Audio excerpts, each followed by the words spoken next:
Welcome to Sci Stories, Carrie. It's so great to have you with me today. Thanks for having me. Good to be here. As we're getting started, there is so much about you. I would love for the listeners to know who you are now and the kind of work you do, your new book, a little bit about your education. Why don't you tell us a little bit about yourself? Well, thank you, Jana. Thank you for having me, and thank you for sharing these stories and collecting them. I think there's nothing more powerful than a witness. And so, what you're doing to collect these witnesses for Christ, I think, is really impactful, and it's going to have a ripple effect into so many lives. So, if there's anyone listening to my voice who can get something useful and pointing to God, that's my prayer for our conversation. But yeah, so just short story or short version. I am a writer, a columnist, a broadcaster, a policy analyst, an activist in the DC area. And my books that you mentioned called the Motorhome Prophecies. So it's a narrative about a very abusive childhood, and one that for me was really destructive to my faith. And so for about 12 years, I was agnostic. And it's that journey of coming out of that and finding God, being baptized Christian. It was 6 years on December 3rd. Mm, wow. Okay. Well, you've really laid the groundwork for us to enter into to your story. Sounds like there's a lot there to uncover. Let's start back in your childhood. Now, you have already introduced us to the fact that it wasn't idyllic. Why don't you put us there, where you grew up, part of the country where you grew up, and the kind of family you grew up in, and talk to us about whether or not religion was a part of that. Mm-hmm. Yeah, so the name of the book is called Motorhome Prophecies because we grew up largely in a motorhome, or for big chunks of the childhood and consistently throughout my childhood. So I ended up going to 7 public schools as well as homeschool. So it was very itinerant. We also lived in homes as well, like physical houses. Sometimes we lived in trailer parks. We lived in tents sometimes. I took my ACT test when we lived in a shed with no running water in the Ozarks. My mother gave birth when our family was living in a tent, which to me seems almost medieval. But in the end, I had 8 siblings, biological siblings. I had 2 others, but unfortunately, they passed away as infants. So my mom gave birth to 10 children. And my dad believes that he's a prophet. He's 85 years old now and has Alzheimer's, so he's not really active. But growing up, he believed that he had a prophetic call. He was excommunicated from the Mormon church. My ancestors helped to found the Mormon church, so many generations going back within the LDS tradition. But he was much more fundamentalist and extremist than the mainstream theology, because the mainstream theology only has one prophet, and he lives in Salt Lake City, and he was not my dad. And so eventually, as I grew older, we were raised on kind of the outskirts of the LDS. So I was officially baptized into the official LDS church, and we would go sometimes, but then we would pop back out into his own fundamentalism. And so eventually that all collided when I was a teenager, where I really had to come to a crossroads of do I believe my dad's version of LDS or the official version? And I chose the official version in part because I had been physically assaulted by one of my 2 schizophrenic brothers. By that point, I had one schizophrenic brother. The other one developed it later, but um, all of us at one point I mean, I try to protect my siblings' privacy as much as I can. I give them pseudonyms in the book, but um, our family certainly struggled with mental illness, including myself. I suffered from depression, PTSD, fibromyalgia, suicidal ideation. It just really struggled with feelings of self worth, and so Okay. yeah, it was a lot. That was a lot. You just gave us a lot. Oh my goodness. So I would imagine, just going back to the very basics here, you have a very large family, 10 children your mother birthed, 2 died. But in the Mormon tradition, just to give our listeners a little bit more understanding of the family and the expectations of the Mormon religion, Big families were quite. It's a good thing in the Mormon traditions or in the Mormon religion, right? So that the bigger the family, the better. Is that correct? And so oftentimes you would see families. It wasn't unusual, let's just say, to have 8 children in a family. Is that right? Correct. Yeah, that certainly was not unusual, especially for my generation, or even more so my parents' generation. And part of that, in my opinion, based on what I know about Mormon theology, is that because they do teach that in the afterlife, if you are a worthy, Mormon following all the rules male, you will become a god of your own planet and you are sovereign. They call it a joint heir with Christ, so that you are able to rule a planet. And you spend eternity basically populating that planet with your wife, or if you choose to have multiple wives, spirit children. So to have as many children here on earth is sort of a good kind of training ground for that sort of process. And then also here on earth, in order to bring as many, they call it, spirit children, or spirit bodies, to receive a physical body. So the Mormon teaching is that in order to make it to the highest level of heaven, so there are three levels, telestial, terrestrial, and celestial. And even within celestial, there are other levels within that. In order to get to the highest level, you have to be married to a Mormon in a Mormon temple, and you have to have also gone through a Mormon baptism, while in a physical state. As a child growing up, and you're in religion, and that is your life. Obviously, your father is if he's a prophet of some sort or proclaiming himself to be a prophet. Religion is a serious business in your home. What did your picture of God look like, or to you as a child? Who was God to you? Well, it's really interesting because there is a debate between Mormons and non-Mormons, like, Protestant or Catholic Christians versus Mormons. And many Christians say that Mormons are not Christian, for some of the reasons that I mentioned just previously in my previous answer. And then also, it is not a Trinitarian faith. So it does not believe that God, or that Jesus is God, and it does not have the Trinity. They call Jesus our older brother. So I grew up thinking of Jesus in that way. However, as a young girl, I didn't know about the Nicene Creed. I didn't know about the Trinitarian differences. I was taught in Mormon Sunday school that I loved Jesus. That's what I was taught, and that the song "Jesus Wants Me for a Sunbeam," I remember singing that. And the practice of journaling is very encouraged in the Mormon theology, to keep a journal. So I've actually kept a journal since age 8. I received my first journal from one of my aunts, for my baptism, on my baptism day. I had an entry in my journal about how much I loved Jesus. And I told myself as a young girl, I said, I hope that I never forget how much that I love Jesus. So, it's interesting to pile on a lot of other man-made, in my opinion, man-made theology on top of that base as a child. Jesus said that we should be as a child. Um, so I would say that as a child, my concept of who God was I loved Jesus. That's all I knew. I didn't know about having my own planet, or or being a multiple wife of a guy who had a planet. I didn't know anything about that. They don't teach you that when you're a child. And so I knew that I loved God, and I didn't know the difference of Jesus versus God. I knew that Jesus was God's son, and so I loved them both. And I would pray to God. And in Mormonism, you pray to the Heavenly Father, and then you close in the name of Jesus. And so that's how I lived my childhood. And so my perception of God, as a child, was very positive overall.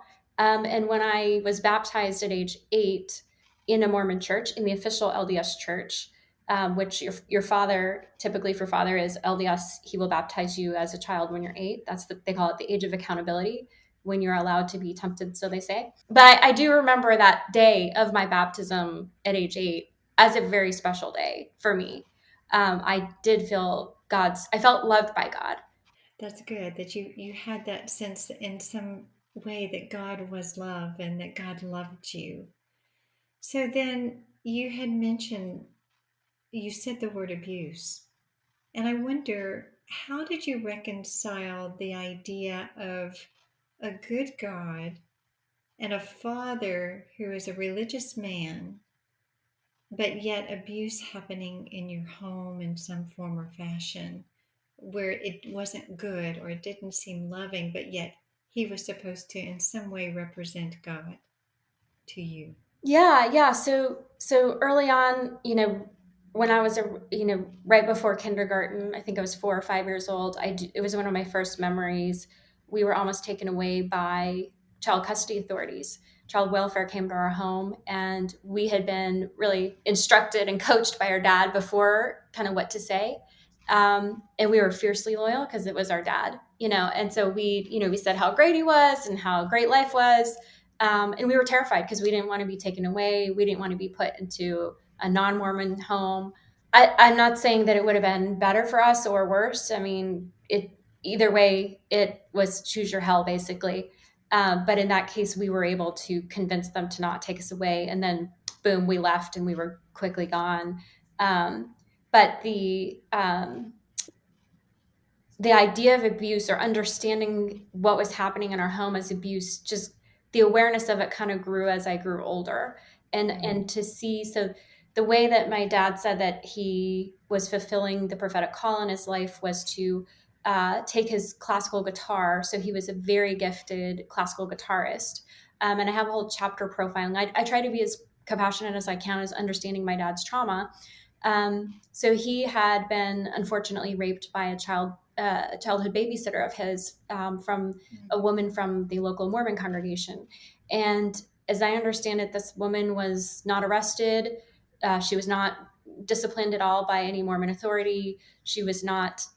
He was not given any treatment or therapy. I mean, he was born in 1938. It was a very different generation, and he's written uh, bits of his memoir. And then he talks about how his parents, the way he described it was, they made him live in what felt like to him a dungeon.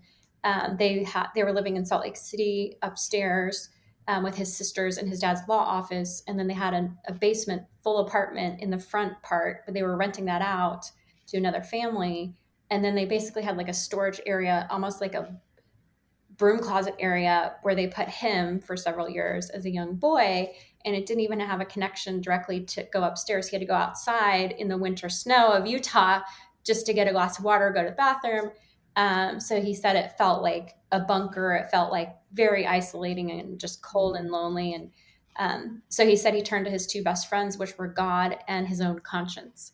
So when you kind of combine those things with childhood trauma and unresolved childhood sexual assault, those are kind of brewing the ingredients for someone who gets a very extreme level of narcissism, in addition to his incredible musical talents. And so eventually, as we grew older, he assigned all of us instruments. So I grew up playing the violin and the oboe. We all played the piano as the bass instrument, and then all singing together.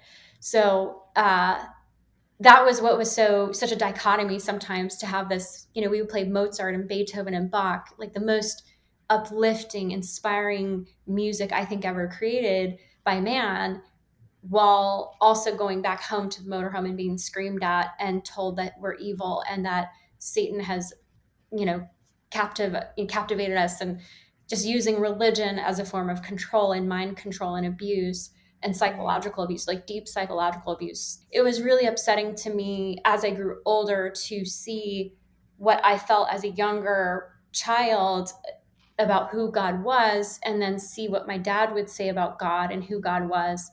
And eventually, as I mentioned, when my schizophrenic brother assaulted me and he tried to rape me, I just didn't feel safe. And so oh, I goodness. eventually, after some study and deliberation and prayer, I said, God, I feel like I need to leave to go to college. So I told my father that, and he raised his hand to the square and he said, I prophesy in the name of Jesus, you'll be raped and murdered if you leave.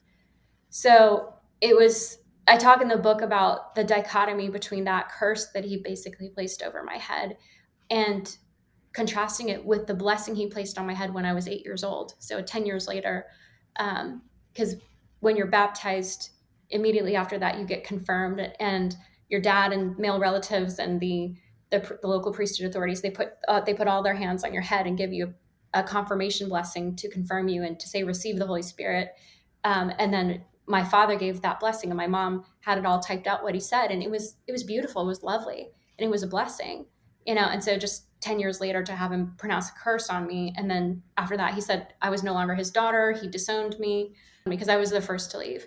And he said my blood changed. I wasn't allowed home all through college and summer break and Christmas break. And it was isolating. It was very hard. I can't imagine that, what you must have suffered all of those years, and it's such a confusing picture, I would imagine, of the love of God and even the love of your father, but also the abuse of your father, on this in the same hand. It's that's a very strange thing. So when you left home and you had only known belief or faith in God or Mormon religion, when you were free on your own and you had been disowned, which again, I can't imagine the pain associated with that, but I imagine the freedom was very welcome for you as well, not to be under the auspices of an abusive or controlling father. Um, what happened with your faith during that period of time? Did you leave that behind when you left home? Was it something that you held on to? What happened during that time? Yeah, so I first when I went away to college, I first went to a state school in Missouri called Truman State University. And my dad, he drove. They were living in Fredericksburg, Virginia at the time, and so he and my brother and I, the three of us, drove in the station wagon out to Missouri, and he dropped me off. And he basically said to my family later on that, you know, they're in the Bible verse, and it's also similar in the Book of Mormon, where it's you shake the dust off your feet. If there's someone in your city who doesn't receive you, you shake your dust your feet off, and that's what he said he'd done with me. So him dropping me off was surprisingly peaceful, but I later found out from like what he had said about me, and I'm like, okay, I guess that was his way of getting some dignity for himself by doing it that way, and you know, dropping me off and leaving. But at the time, I was still very, very devout LDS. And yes, I loved the freedom, but I was also terrified. I had never lived, you know, in a normal, quote unquote, normal setting, or a non-Mormon setting, or just like a non-abusive cult environment setting. And again, what my father did was cultish, and I do not believe the LDS Church is a cult. Mm. There are theological issues that I have with the LDS Church, but the cult environment that my dad did was not condoned by the LDS Church. Um, I do wish that there were people, Mormon bishops and people who would have taken a more proactive role to prevent the abuse. But I was never abused by a Mormon authority. I was abused by my father and what he did. So, but and so I was still very, very devout LDS, which, like I said, that was part of why I left, was because it was that collision course between there's only one Mormon prophet and he lives in Salt Lake and his name's not Ralph Sheffield. And then his claims, because he would say things like, I follow the Holy Ghost more than the Mormon prophet in Salt Lake does, you know, and I have a more special mission that when he's doing. Mm. And um, so that was to me heresy. And so that was a part of why I left. I just was like, my dad's a false prophet, you know, and I had a decision to make. I was still very devout LDS. And I went to Truman State. I wanted to go to BYU, but I had no money. And so that's why I went to Truman State, because they had no application fee. And then I also got, based on my ECT score in the state of Missouri, some scholarship money. And between that and working for Taco Bell and then the student newspaper and then the local newspaper, I made it work. But I was going to the local LDS, you know, student congregation and or group. And but I felt so out of place. I like had more in common with the international students than with the American students. And so I hung out with a lot of international students, because not only was I from, you know, Mormon background, but I was like sub-Mormon background. So I had lots of friends from like Morocco and Bulgaria and Nepal. And like, I just felt more at home with them. And so, Yes.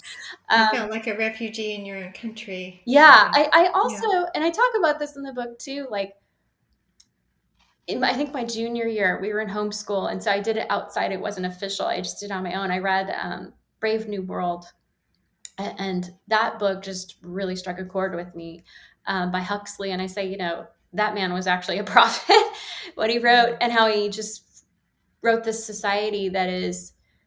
I felt that way at Truman State. I was just like, it's a society that is just, there's sexuality is just, you know totally uncontrolled, binge drinking, and just the wild frat culture. It was just, to me, it was way too much. I felt so strange. I'm like, I don't belong here. I don't drink. I'm not sleeping around. I don't do this stuff. And so I decided to transfer to BYU, for my sophomore year. And that's where I ended up graduating. However, by the time I got to BYU, and I give credit to BYU because it seems like a minor thing of how it all started, of how I lost my belief in the LDS church. But it started my junior year, the spring term of my junior year. I was taking a class called Journalism, History, and Philosophy. And as part of the class, we had to go down and read some old microfiche back in the bowels of the library, Yes. the Harold B. Lee Library. In the microfiche, they had an advertisement for a department store. I describe it as the Macy's of Mormonism. It's called ZCMI. I should know the full name. It stood for like Zion's something Mercantile Institute or something. But it was a general store that was in business for a long time, actually. Like, even as a kid, I remember going there. Or at least we were too poor, but I remember like looking at it or seeing it or walking through it. Never shopped there that I remember, but ZCMI was selling alcohol and tobacco, and I just was so shocked. I was like, "What?" Because Mormons Yeah, don't drink, they don't smoke, they don't drink coffee exactly. or tea, and I had never done any of those things. This was a Mm. department store that was owned by the church, and so I was just like, what? They're actually Hmm. profiting off this vice? Like, it's one thing versus looking the other way versus like making money off it, you know? Right, And so exactly. I was shocked, and I just went down so many other rabbit holes because I was like, what else is there that I don't know? And it became almost like this, in the same way that I researched my own dad. Like, my first almost investigative journalism project, like, is my father a prophet? And then the second big one was, do I believe the LDS church is true? And the more that I was studying the LDS church, the more I was like, I I can't believe this. I can't believe this. There are just so many things that theologically, and polygamy, they still believe in polygamy in the afterlife, like I said, to have multiple wives. Even though they stopped the practice on earth in 1890, it's still very much in the theology in the afterlife, which bothered me. And at the time I had a Mormon boyfriend. I was like, you're okay with this? Like, if we got married, like, you're gonna have multiple wives? Like, and he's, to his credit, he's like, well, I wouldn't do it. He's like, I was like, well, you say that now. Exactly right. But there's just a lot of things like, you know, for example, the Book of Mormon purports to be an ancient document that was a family's record leaving Jerusalem in 600 BC and coming to America. And it says that the Native Americans were primarily descended from a Jewish family, even though modern day genetics basically shows no evidence of that, and that the Native Americans came over probably from like the Bering Strait from Asia. So there's no linkage, because when you're talking about that many years, so few years, and like from a DNA standpoint, it would have shown up, but it didn't. And just a lot of inconsistencies like that, that just were really difficult for me to reconcile. And I just felt shocked. I didn't want it to not be true. I was so sad. I just felt like suicidal. It was the first time in my life I had ever felt suicidal, was when I was Mm. 21 and questioning the LDS church. Because at that point, the LDS church had been my refuge. It had taken me away. It had rescued me. And just BYU, I felt for the first time in my life normal. I was, surrounded by 30,000 Mormon kids, and huge dating pool, and just like, and now it's like the one thing that got me out of all that. Now I don't even have that. And I was angry, and I said, God, like, oh, I was sad too. I was just like, God, like, I'd rather be dead than this not be true. Like, I want it to be true because I love you. And like, I just believe that's what he wanted for me, was to be Mormon. And that was, they call it like the restoration, that it was the truth. And so it was so hard for me to let that go.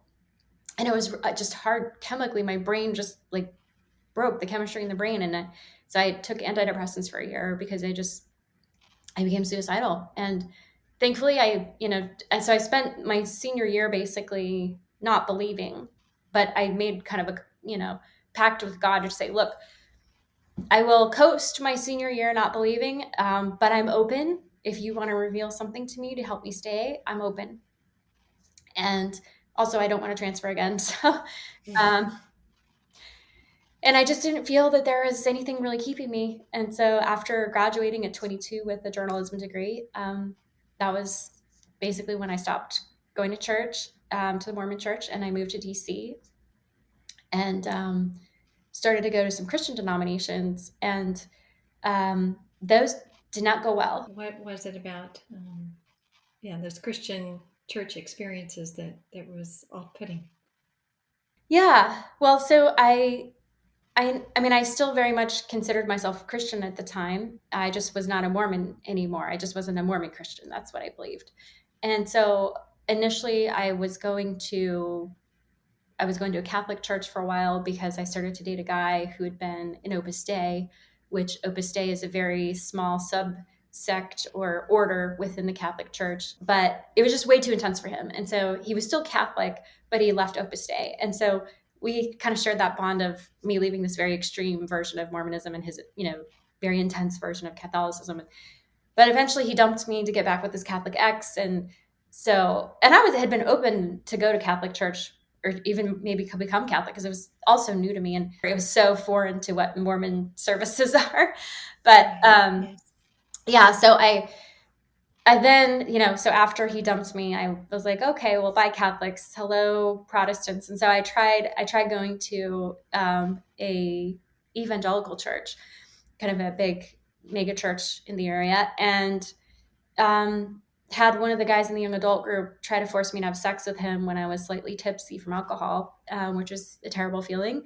Thankfully, fended him off. But I also had a terrible experience in a women's Bible study, and the group leader somehow um, basically got in a fight with one of the members and said, "I don't want to do this unilaterally, but I feel like we should take a vote.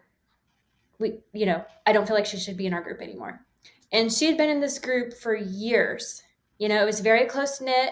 It was well beyond just a weekly Bible study. There was happy hours and birthdays, and so there was a vote. And this is when the show Survivor was very popular, and they voted her off the island. And Oh, so goodness. I voted to keep her in, but myself and a couple others, we were overruled. And so I was horrified, and I just said, this is a nasty Bible club. This is a nasty little book club. And I could go to the yacht club or the polo club or the hunting club, and they wouldn't do this to me. But they did it in a Bible club. So I'm done. I'm done, done, done. I'm done with organized religion. I am done with this notion of God. I'm done with people using God's name to hurt people, to abuse people. At the very moment where this woman needed grace, her mother died of cancer shortly after. She didn't have this network of support behind her. And so I was done. So I walked away from religion with a clean conscience. I would joke that I'm a registered independent when it came to faith. Yeah, and for good reason. I mean, you were given good reason. It's amazing, whether you're, yeah, you just got the bad pictures, didn't you, of Mormonism, of Catholicism, of Protestantism. Everywhere you turned, you tried it. It seemed in an open way, but yet, oh goodness, the pictures you were given of who God is through these people was very disappointing, to say the least. So you became a religious independent, or independent from religion. So what did you do? What did that life look like? How long were you kind of in this space? So I called what I was doing agnostic. I describe it like a cosmic fence sitter. or like a shoulder shrugger. You're like, I don't know. You're a cosmic, eternal shoulder shrugger. I don't know. And because you're not willing to say there's definitely not a God. So I didn't call myself atheist, but I did not, I was not comfortable saying there was a God. And I just said that I don't know. And to me, it seemed more humble in the sense of like, it's just a posture of, I don't know. Maybe there is, I don't know. And, but I did, if there was a God, he seemed to be a jerk or indifferent to me if there was a God. And Mm. so because he seemed indifferent or angry with me, I kind of returned the favor. And so I was angry at God, I was angry at my dad, I was angry at the world. And by that point, I had gotten a full scholarship to Harvard for a journalism scholarship for a master's degree uh, at the Kennedy School. And so I would describe, to answer your question of what did that look like, I think now looking back, there's a book by Tim Keller, who I love, and he was instrumental in my conversion. I'm so sad he's gone. But he wrote a book called Counterfeit Gods, and each chapter is a false god that we worship. And um, one of those, he talks about, sex, money, power, family, politics, business. Like we all worship things. It's easy to mock the ancients and say, oh, they used to worship golden calves. That's silly. But we do it. It just looks differently. And so for me, I tried all these different false idols. I tried making my career my idol, and then I got laid off, which was to have your idol lay you off is just existential. Um, and then I also tried other things like, oh,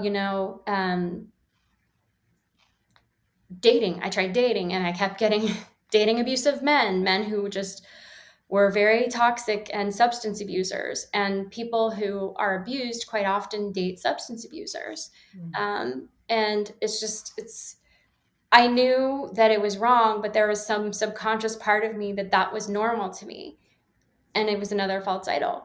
And then I tried, using my intellect and going to Harvard and being around all these smart atheist people. I thought, well, that's what God is. It's a sociological construct. It's whatever you want it to be, and it's used as a cudgel. It's used as a political tool. It's whatever you want it to be. That's what religion is. And for some people, they use it for good. I did acknowledge that some Christians were very good, nuns helping with hospitals and schools, and seeing the, Billy Graham Society go and help with natural disasters. And so there were some good things. I was willing to acknowledge that and concede that. But I lived in Israel when I was agnostic, working briefly for the Jerusalem Post as a reporter.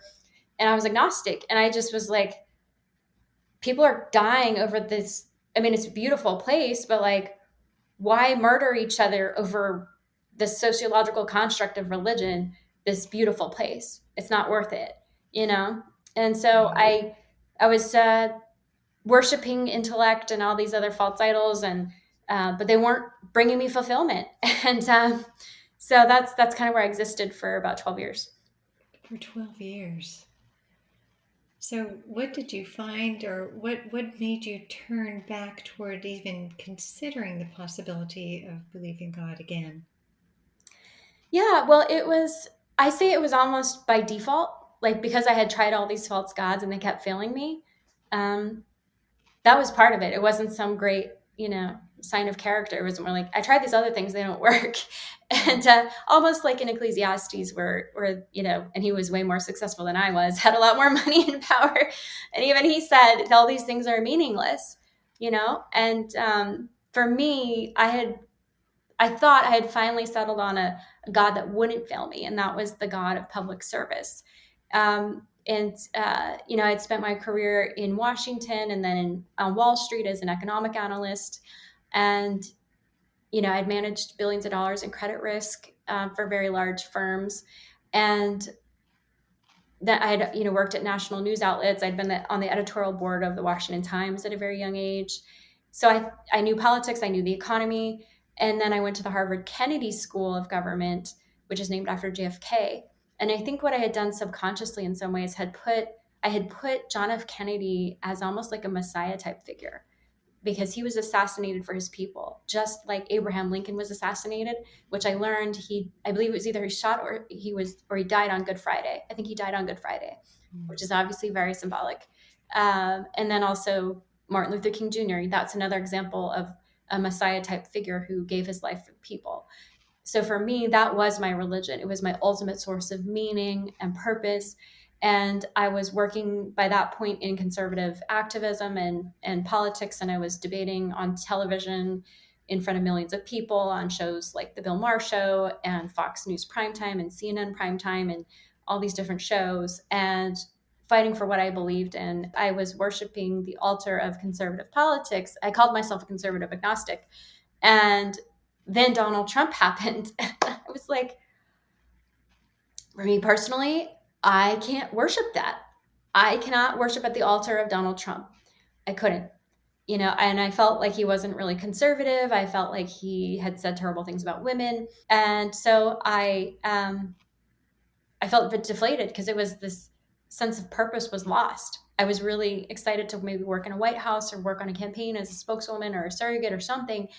But for me, I just felt this existential loss because I just couldn't get on board with it. It created this void of, well, if it's not politics, then what do I do? Because it was my career. And so that was actually a big force in trying to find some meaning. That, and also I had Yes. actually looked at some data on secular conservatives versus religious conservatives, and it was very interesting because in almost every area except for LGBT issues, religious conservatives were actually more tolerant than secular conservatives on issues of race, gender, immigration, and just acceptance. Religious conservatives were actually way more open and more Interesting. compassionate. And so I said, I want to be with the compassionate people, and I understand the debates about things. I'm a hard-headed policy analyst, so I understand numbers, but just in terms of like interpersonal human tolerance and ability to see someone as your brother or your sister, a religious conservative is actually better able to do that, at least according to the data. So that was actually part of it too. I was like, I'd rather be hanging out with the more compassionate people, even if I don't really agree with what they're saying. It was sort of a catalyst for me. And then I mentioned the other force of science. So around this period in 2017, I stayed in New York. I was running a media company at the time and started to go to church, started to go to Tim Keller's church, started to go to an Episcopal church. But I also was contacted by the publicist for Deepak Chopra, who I know some people won't necessarily agree with him, and he is New Age. So I went kind of from agnostic to going into New Age. But for me, a book he wrote was instrumental in believing in God. And that was a book he had co-authored with a PhD physicist from MIT, which meant that this was a person who was very well versed in metaphysics and understanding the laws of the universe. And so to read the science that they put in understanding the probabilities of creation, the probabilities of Earth, the probabilities of as they say, the fine-tuned universe, that the universe it is like it's created for us, just mathematically speaking, and that it actually takes a lot more faith to be an atheist, statistically speaking. The probabilities of it all just being random. I give it like the analogy, I joke, it's like having a tornado go through a junkyard and formulate a perfectly fine-tuned nuclear weapon system. It's just not possible. So I think the evidence, in my mind, scientific evidence, is very much in favor of a creator. So reading that book was instrumental for me just to feel intellectually grounded, to say I believe in God and I'm okay with that. I'm not ashamed. I don't feel like it's actually strange or something to look down upon. And so that's how it started. So, again, as a thinker and intellectual, I appreciate that about you, that you have to have good reason to believe. And whereas when you grew up with, I guess some would say, an indoctrinated or enculturated kind of religion, because of the family in which you were raised, at this point in your life, you were looking for something, longing for something, but I would take it that you wouldn't believe it unless you believed it was true at this point in your life, and you were convinced in some way that scientifically there were good grounds to believe that God exists, that everything is not random, and I think that's fantastic. But I'm also curious why it is that you actually, you said you went to Tim Keller's church, you went to an Episcopal church. Why did you start attending church again? Was it because of your your association with religious conservatives, that they were good people, that you were curious? What allowed you to walk into the door of a church building at this point? Yeah, Episcopals are not conservative generally. So for me, I thought it was a good fit at the time because I was coming out of agnostic. It was almost like from agnostic to New Age to Episcopal. It was a good kind of middle ground for me Yes. because it was not so dogmatic. But what I say is like the more I studied Christianity, it was the opposite impact of when I was studying the origins of Mormonism. So studying the origins of who Jesus was, his life, his ministry, the ministry of the 12 apostles, who they were, just the evidence for things that he said, and even understanding the science behind the miracles that were in the Bible, that there is a scientific explanation for things, or that they are evident. Not to say that you can't have miracles in the Book of Mormon as well, but it just seemed that it was a very different. There were claims in the Book of Mormon that were of a very different nature that were actually not provable, whereas in the Bible they're provable. Um, and so it just was an opposite experience for me. I have a chapter in the book about exploring other faiths too before going into the Christian faith. When I was in grad school, I went to Asia and spent a night in a Buddhist temple up in the mountains with some monks, and it was a group of friends and I. We were, doing meditation and martial arts and hanging out with these monks, and it was beautiful and very contemplative. And when I came back, eventually moved to New York, I started to go to a Buddhist temple. But then I got disciplined by the Buddhist monk because I wasn't sitting on the cushion right, because I had a rollerblading accident, and he was mad at me because I wasn't crossing my legs right, and there was a language barrier, and he like banished me to the back of the wall, and I was just like, I'm injured, like what's going on? It was so awkward. I'm like, you're supposed to be full of zen, why are you like aggressively pushing my leg? Like it was so strange. And so I was like, okay, I'm done with that. Yes. But yeah, it was strange. But yeah, I felt, and it also too, it didn't have community. Like it was, people would just file in separately and then just kind of leave.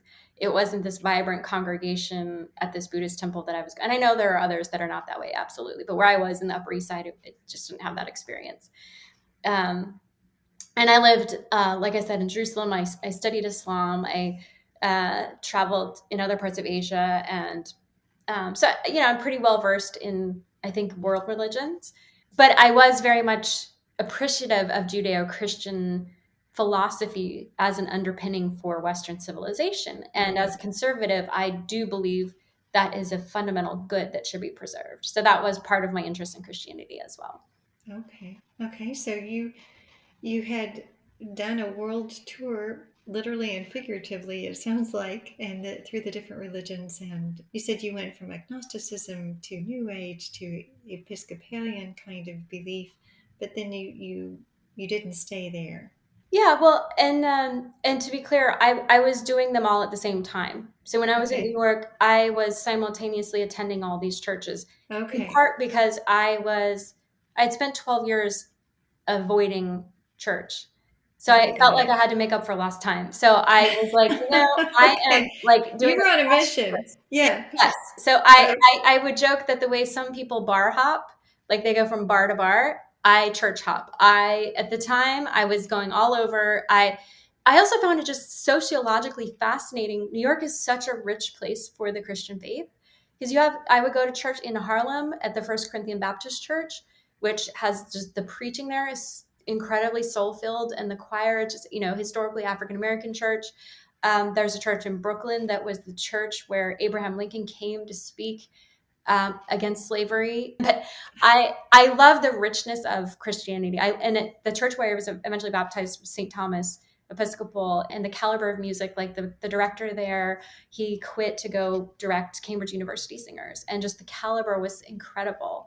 of the musicality, and but it was so rich. And I also went to the Brooklyn Tabernacle Choir and Church in Brooklyn, which is another amazing choir. But just the different variety of music, and like Hillsong, the contemporary, and then Pastor Air Bernard, who's a Brooklyn pastor. I think he actually has the largest evangelical church in New York, and he became a mentor of mine. So I love the whole experience of Christianity and seeing the richness of the experience, and all just pointing with issues of racial reconciliation, that there is no black or white or Jew or bond or slave, under we are all one under Christ. And so that really spoke to me as someone who works in public service, that I saw the public good that faith can do in a way that government cannot. I heard, and in that way, I don't think it should be partisan as far as my faith is concerned. My politics is right now conservative. That's how the label is. But to me, theologically, the Bible is the Bible. And I think, I'm still an Episcopal church member. I'm now here in DC. There's a local church that I sometimes play violin for. But my regular church is a non-denominational church. And I think that's where I feel at home, because I don't like denominational warfare. I don't like rigidity. And maybe that's the part of me coming out of a very religious environment, to where, I believe God is different from religion. Religion is human made, human run. God is God. And it's interesting to hear the word, the church, in the way the word church is understood in Protestant lingo versus Mormon or Catholic. And to me, the Protestant interpretation is that the church is the people, that we are the church. We are the body of Christ, the people. For me, the interpretation of the difference between God and religion, to me, is very important, as someone who had seen religion used as a tool of oppression. Yeah, I think that's a very important distinction that you just made there. The difference between God and religion, because as you've shown through your story, man can distort the things of God and paint a very distorted picture of who He is. And I appreciate that you have found, I presume, you found God to still be good and loving, because you have moved back in His direction. I'm wondering at this point in your life, considering all that you suffered in the name of religion, I guess it is that distinction that you've been able to make emotionally, existentially, and even intellectually, that you've been able to move back into towards God, because there was nothing else the world could give, and you were convinced that God does exist. How has the person of God kind of filled that need, as compared to what you were looking for, not finding, and you have found it in God? Yeah, so I think something that's important to understanding God, in my view, is this idea of unconditional love or unconditional acceptance, and that it's really, as we grow closer to God, we bring God more into our hearts and our lives, and our lives become richer. But we're also unconditionally loved and unconditionally accepted. Whereas if you're in a work setting, or you're in a career setting, or a politics setting, or even a marriage or a relationship or family, even as I found with my family, it's not necessarily going to be unconditional love. And quite often it's not. And I kept experiencing it as very conditional love. And so to finally know that there was a presence, or just an intelligent source of unconditional love, to me, that was liberating. I would imagine it would be life changing in a sense. I think that it speaks to the very essence of who we are as beings who want to be known and fully loved, and that is a reality, is pretty amazing. So it sounds like you've moved into a pretty solid place then of belief in God and Christ and that your life has changed, I would imagine, as a result of moving back into this place of, of again, just calling yourself a Christian, being in Christ among the people of Christ, like you say, the community of Christ.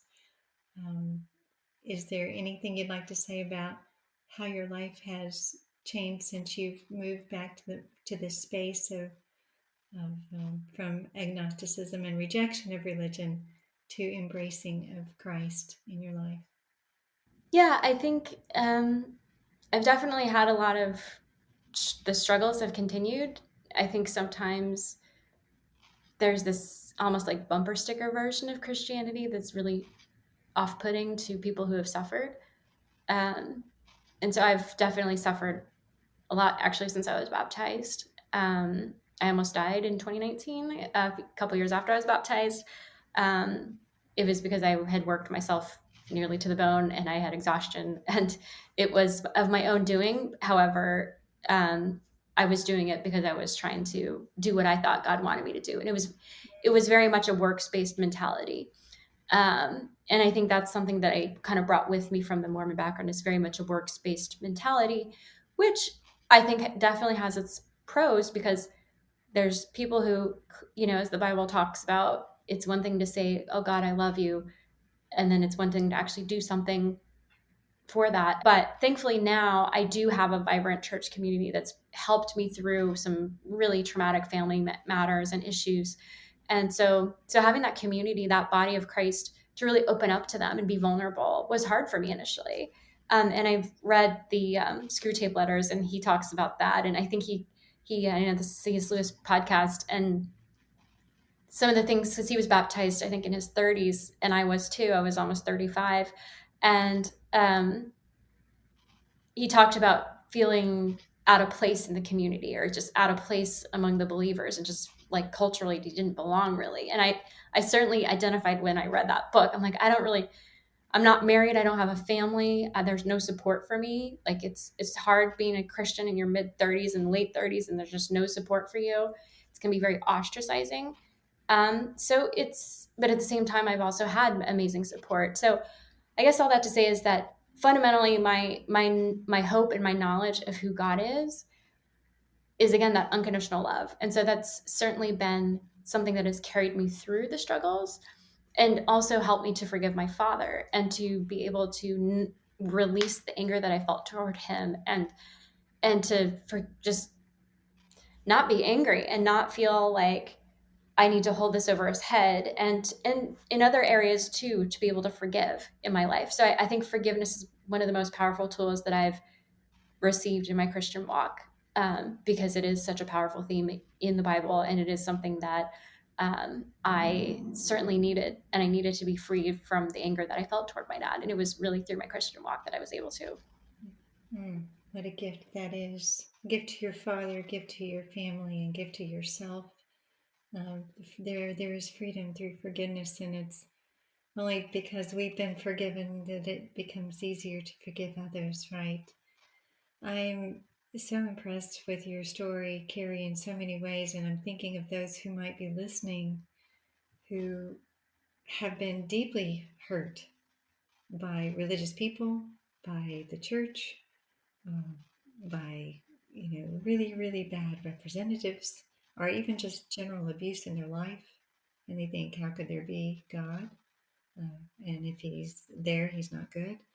Um, but yet, in sitting across from you today and seeing your, again, your just inner beauty as well as your outer beauty, and that you've been able to come to terms and find resolution and reconciliation and forgiveness, it's an extraordinary testimony to to your faith, to who God is to you now.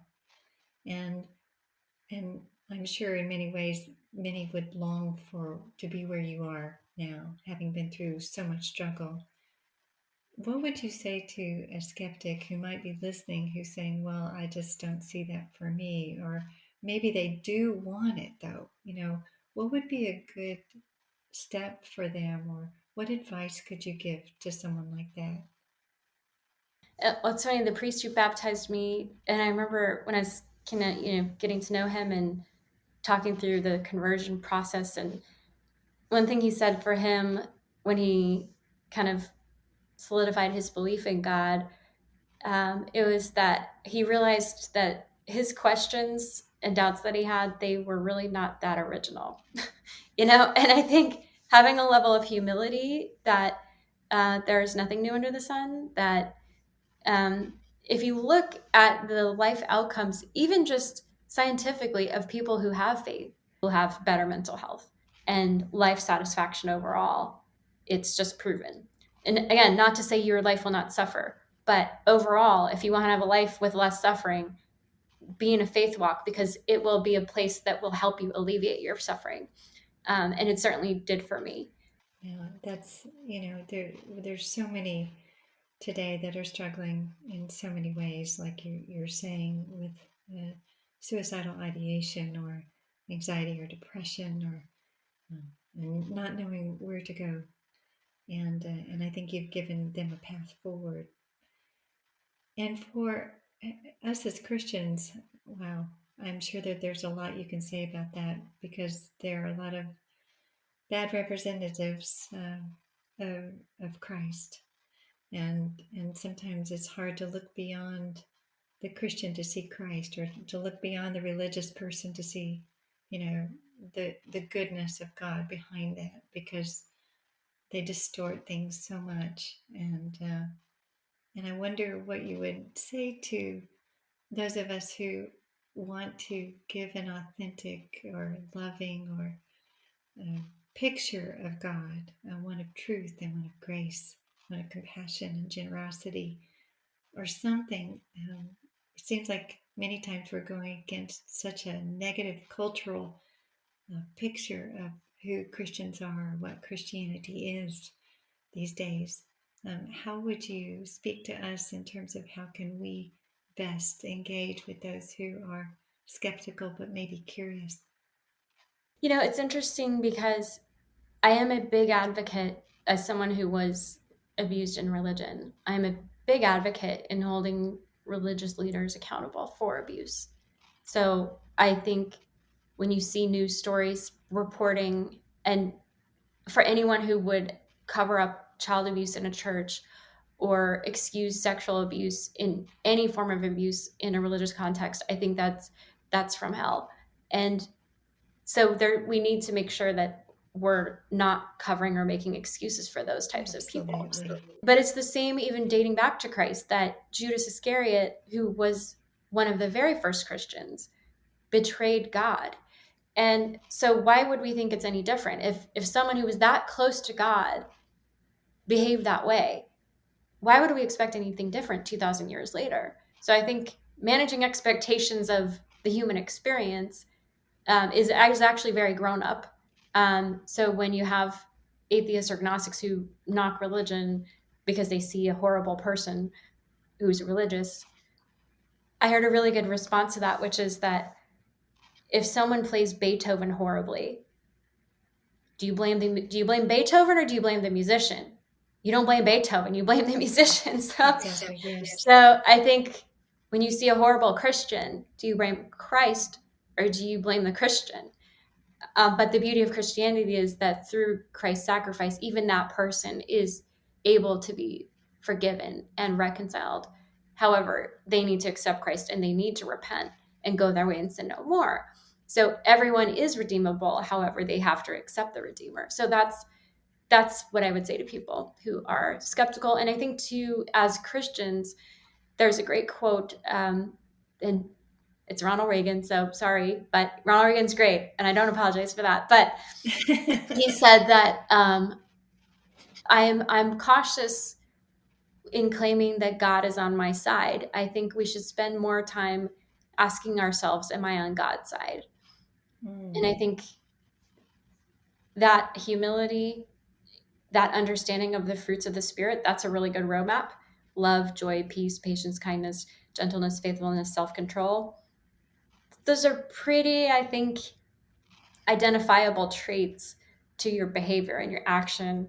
And you might want to square that up and see how I'm talking to myself too. So No, yeah, no. We are all constantly being reminded of how short we are, our shortcomings with regard to who we are and who we should be.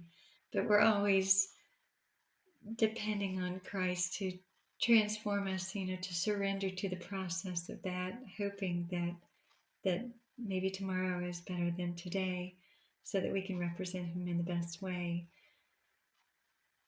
Carrie, you have given us so much to think about today. There, goodness, I'm sitting across from, again, a beautiful woman of God whose life has been totally transformed. You have experienced, it sounds like, the pit of hell at some point in your life and points, but yet you're sitting here as someone who is proclaiming the goodness and the love, the unconditional love of God. And I think so many can sit back, I know I am, and wonder and just thanksgiving for who you are and how you've managed that journey, how God has really restored the years that the locusts have eaten in your life, that He can take beauty from ashes and and create good out of evil. What was intended for evil. I'm sitting again across from you and seeing someone and something that's really, really good. And I'm amazed by that. And I can only say, only God can transform a life like that. And I'm so thankful for you, for your transparency and for your honesty and coming forward and telling your story. So thank you for being with us today. Thank you. Thank you for having me. And thank you for being so kind and again for all you do to point people to Christ.